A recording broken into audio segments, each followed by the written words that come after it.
You have been quoted as saying that states with more than 60% capital expenditure in its budget can make good use of debt as a proper instrument of investment for tomorrow. Can you explain further this stand of yours and give evidential justification for it?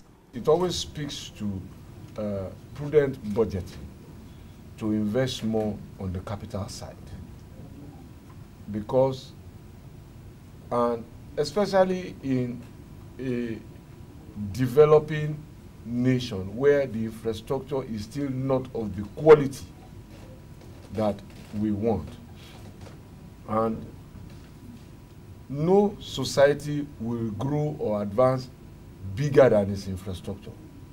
The quickest way to reflate the economy is not spending more on the recurrent, but spending more on the capital, building, construction, expansion, upgrade. Because what you will in effect be doing, be moving money into much more diverse parts of the economy. In that way, you now can borrow. Now, what are you borrowing money for? If you are borrowing money to build a rail line that is going to last 200 years, 300 years, and pay for it today, you conclude the deal today, and you pay back over 20 years, 15 years, 8 years, you have done a great deal. Because in 100 years' time, that project would have been subject to the economic dynamics that it will be maybe 100 or 1,000 times more expensive. And that's why you will see that the things that we did in 2007, some of them we can't touch them again, because at the time the exchange rate was 118, 120 naira to $1 when we committed to a number of projects and borrowed to deal with them. The interest rate we were borrowing at then was about 11%. And I know that some banks even gave us 9.5, 10. Now you are talking 24%. Now you are talking 200 naira to the dollar on the official rate, if you see it. In the parallel market is 220. So just multiply that now to those things we did for 5 billion naira, 1 billion naira 7 years ago. So if we didn't commit them, that's what it's going to take to do it today.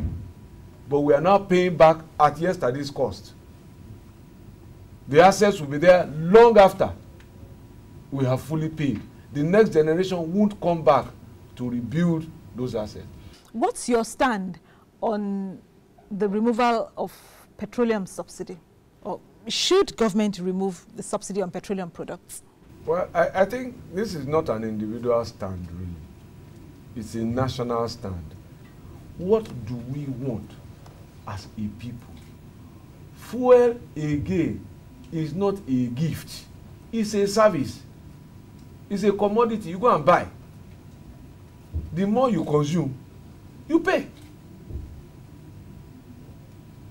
Okay? So let's understand that. Now, government must recover its cost. Whether you put subsidy or you do not put subsidy, I think the real point is, the real debate is who should pay for the cost of fuel. When we have discussed who should pay, that's when subsidy can arise for discussion.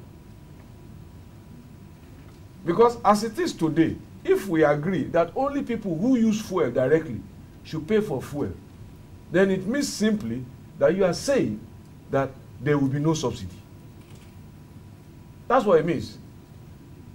So if I'm a pedestrian, what's my business at the gas station?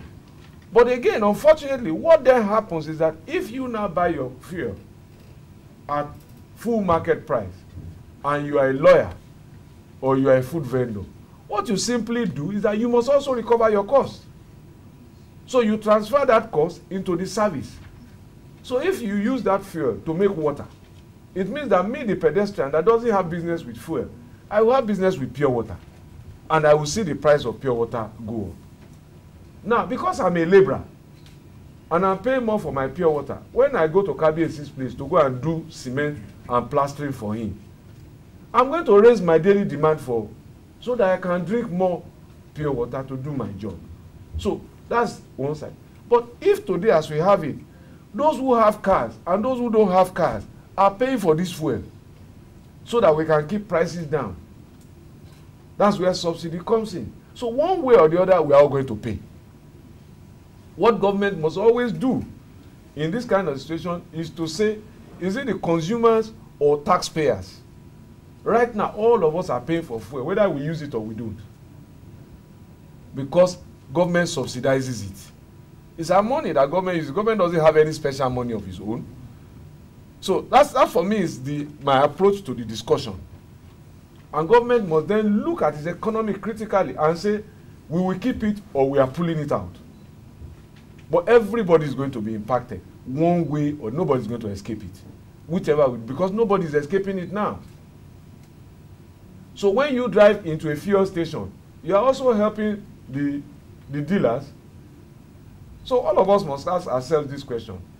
How much is the margin on a liter of oil? Have you ever asked? Very thin margins. So the marketers and the distributors actually make money by quickly selling off. But you know what we all do? We all drive there and say, fill up.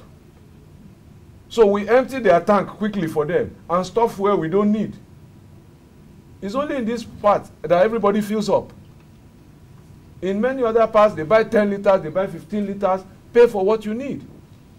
If we start buying what we need, and the marketer starts seeing that that tank is not emptying quickly, you know what's happening? His bank is clocking interest. He will begin to look, that Modele petrol is selling at 90 naira. I will reduce my own to 89. Because he wants to sell. It's demand and supply. But when we go and demand what we don't use, everybody has full tank. You have emptied his VAT. So you can quickly go and pay. So where are the costs? It's us to decide, really. It may get worse, but if we take the right decisions, it will get better.